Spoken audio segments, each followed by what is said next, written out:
This is what I'm talking about. So the keyless entry system sends out a ground, and right now I have it just direct to the parking lights, which are activated by a ground.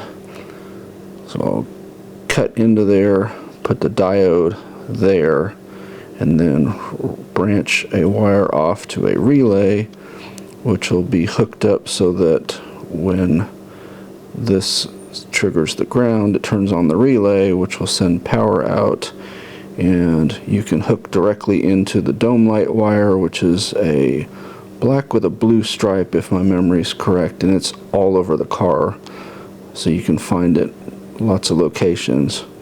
You can hook up your own puddle lights using the trigger from this relay, and you can put, even though I'm calling them puddle lights, they can be whatever lights you want. They can be out the front, the back, under the hood, in the trunk, whatever you want. You can put as many lights as you want.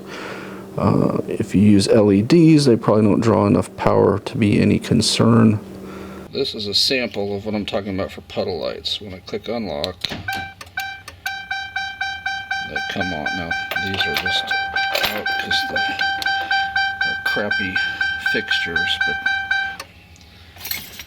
then when you turn on the parking lights manually, they don't come on. They only come on when you click the unlock, which also triggers the parking lights. So you could basically mount bulbs pretty much anywhere you wanted, either under here, under the side view mirrors, whatever. But that's what I'm talking about.